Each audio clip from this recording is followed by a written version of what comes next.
She get bullied at school, but her family was horrible.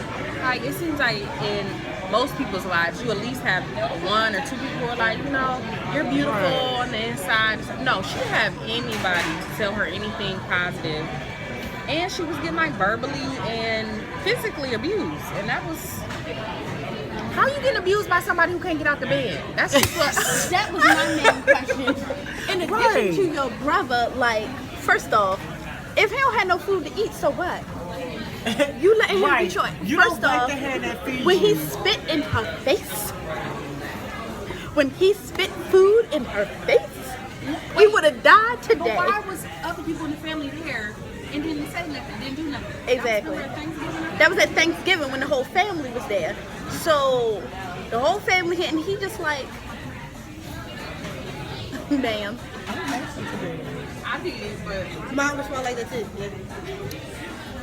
But he literally like was eating out the pot and then spit it in your face. If there was ever a time to get mad, that was the day. That was the day to get My thing about the mother was, it's like, do you want me to be fat or not? If I'm losing, like, you call me fat, you call me fat, you call me fat, and then when you see me starting to lose weight, I'm wasting away. Like, which the one mom's is problem it? was her life had went downhill, and she don't want to see nobody else happy, and she didn't want to see her daughter. She didn't want her daughter to leave because she knew her daughter was gonna look out for her.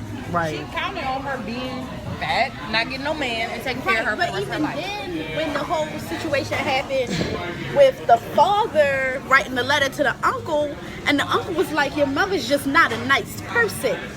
Like, your mother's just an evil bitch. Like, I was wondering though, because he got with this woman, had 3 kids with her. I'm wondering, well, I went deep with it. I was wondering if she had like some type of postpartum or something, or something that really just triggered her. because all she kept talking about how she had Fat Henry, and then she had Skunk, and then she had Sugar, and she never lost the weight, but I doubt she was even small to begin with. Well, no, they said she was small. Did they say she was small? Because I think she even said... They didn't say she was as big, but I don't remember them saying she was necessarily little, small. I think she had made some comment to Sugar about being smaller than her when she was that age. Yeah, because when she had the kids, that's when she started putting on weight, and she couldn't lose it. But that's your fat ass fault. Did everybody get closure at the end of the book? Did you feel that? No, because I didn't like it.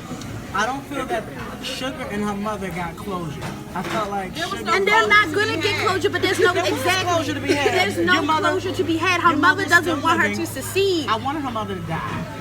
I did too. I did too. I thought when she was coughing, I was like, oh, that bitch just don't kill over and I die. have a question for you guys. Yeah. Do you feel like what the book is supposed to be about, or like the emotional aspect of the book, made for a good story? Like, was the story complete for what it was supposed to? Yes.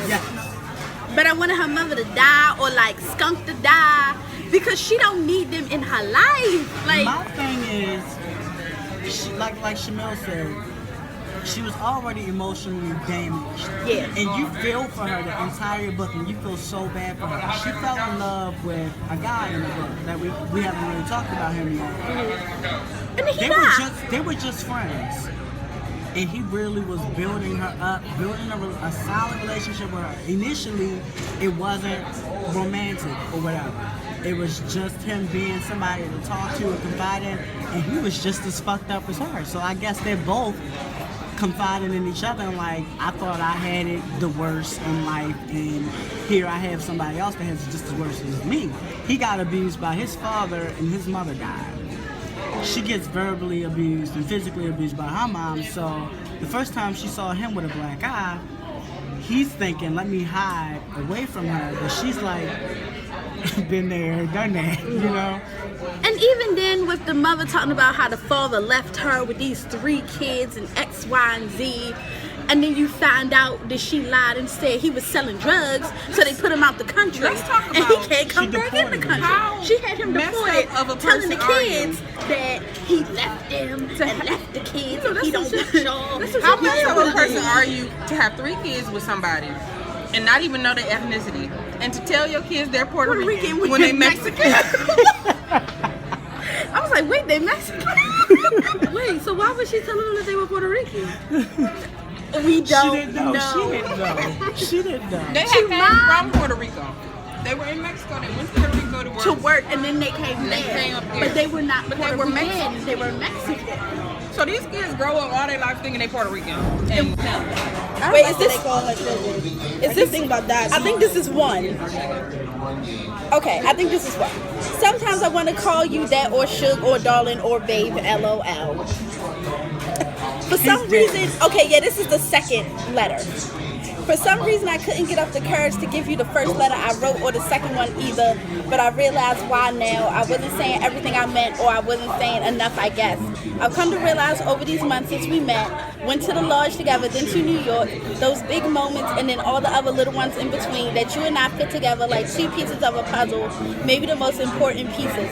Maybe that isn't the best analogy, 2 peas in a pod. No, I really don't like peas, but I really like you. You know, that night in the lodge, I couldn't stop smiling, but it was like I wasn't only smiling on my face. It was my whole body. Then when we kissed in New York, I just knew. I knew that I love you. I'm in love with you. How many ways can I say it? Or why can't I say it? But I will. So now if you reach the end of this note, I'm going to be brave and say it. Please look up. She about to go do something. He was going to